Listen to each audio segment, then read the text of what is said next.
Start. নমস্কার। Thalassaemia হাসপাতালটা বর্ধমানে কেন করলাম, যদি এই প্রশ্নটা হয় তাহলে আমাকে বলতে হবে যে আমার নিজের সন্তান হচ্ছে থ্যালাসেমিয়া রোগে আক্রান্ত, যার বর্তমানে 35 বছর বয়স, যাকে প্রায় 700 বোতল রক্ত দেওয়া হয়েছে। কলকাতার পরিবর্তে বর্ধমানে করা যায় কি, এই কথা ভেবে বর্ধমানে এই ধরনের একটা কাজ করা, যে থ্যালাসেমিয়া। তাহলে আপনাদের প্রথম যে বিষয়টা বুঝতে হবে যে আমি এই কাজটা করতে গেলাম শুধু আমার বাচ্চার জন্যে, তা নয়। তাহলে থ্যালাসেমিয়া রোগটা সমাজ থেকে দূর করার জন্য মানুষকে সচেতন করতে একটা সোসাইটি তৈরি করা এবং তার মাধ্যমে একটা হাসপাতাল যেখানে বাচ্চারা রক্ত পেয়ে বেঁচে থাকবে। অন্যদিকে আমাদের অ্যাক্টিভিটি যেটা হচ্ছে যাতে সচেতন করা মানুষকে। আমরা বিভিন্ন হাই স্কুলে থ্যালাসেমিয়া রোগ সম্পর্কে একটা ধারণা তৈরি করছি যাতে করে তারা জানতে পারে। আগামী দিন নতুন প্রজন্ম যাতে বিবাহের পূর্বে রক্ত পরীক্ষা করে নেয়, থ্যালাসেমিয়া টেস্টটা করে নেয়।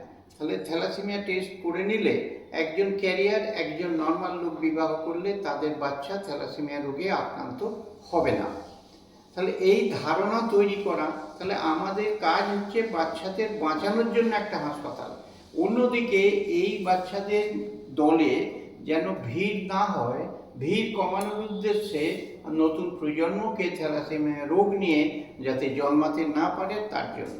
তাহলে এই রোগটা হলে কি হচ্ছে না, এটা হলে কি হচ্ছে না, যে বাচ্চাদের শরীরে নিয়মিত লোহিত কণিকাটা তৈরি হচ্ছে না।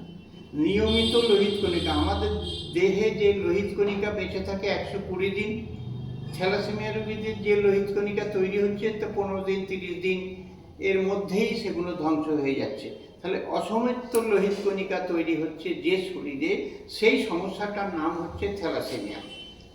সেই থ্যালাসেমিয়া সমস্যা নিয়ে পৃথিবীতে কোনো সন্তান যাতে না আসে তার জন্য একটা কাজ বিজ্ঞানীরা ঠিক করেছে, যে মানুষ যদি বিজ্ঞানসম্মতভাবে বিবাহটা চালু করে তাহলে রক্ত পরীক্ষা করে বিবাহটা চালু করতে হবে, যাতে করে বিজ্ঞানসম্মতভাবে তাহলে কার সঙ্গে বিবাহ হবে এটা রক্ত পরীক্ষা করে জেনে নেওয়া। এই বিজ্ঞানসম্মত আয়োজনটা মানুষ যদি অংশগ্রহণ করে, আগামী দিন থ্যালাসেমিয়ার মতন সমস্যা নিয়ে পৃথিবীতে আর কেউ জন্মাবে না। তাই আমাদের এই ক্ষুদ্র কাজটা আমরা চাইছি যাতে জনসমক্ষে পৌঁছে যায়, যাতে বিফোর ম্যারেজ জেনেটিক কাউন্সেলিং করে নেয়। এই রক্ত পরীক্ষাটার নাম হচ্ছে হিমোগ্লোবিন ইলেকট্রোফরেসিস। এই রক্ত পরীক্ষার নাম হচ্ছে হিমোগ্লোবিন ইলেকট্রোফরেসিস। আমাদের এখানে খুব কম খরচে এটা আমরা করতে চাই এবং করতে পারি। যাদের প্রয়োজন তারা অবশ্যই আসলে আমরা করে দেব। এবং সরকারি জায়গাতেও যেটা করছে, বর্ধমান মেডিকেল কলেজেও সেখানে বিনা পয়সায় করা হয়। কিন্তু আমরা এই কাজটা করছি বহুদিন আগে থাকতে, সেটা 32-33 বছর হলো আমরা এই কাজটা সূচনা করেছি। এই কাজটার যে সূচনা করেছি তাতে ভরুকা ব্লাড ব্যাংক, কলকাতায় যে ভরুকা ব্লাড ব্যাংক, তারা আমাদের যথেষ্ট সহযোগিতা করেছে আমাদের এই কাজের সূচনাকালে। তা সেটা জনস্বার্থেই এই কাজটা আমরা ব্যবহৃত করছি, যাতে করে সমাজ কল্যাণ কাজ হিসাবে পরবর্তীকালে চিহ্নিত হয়।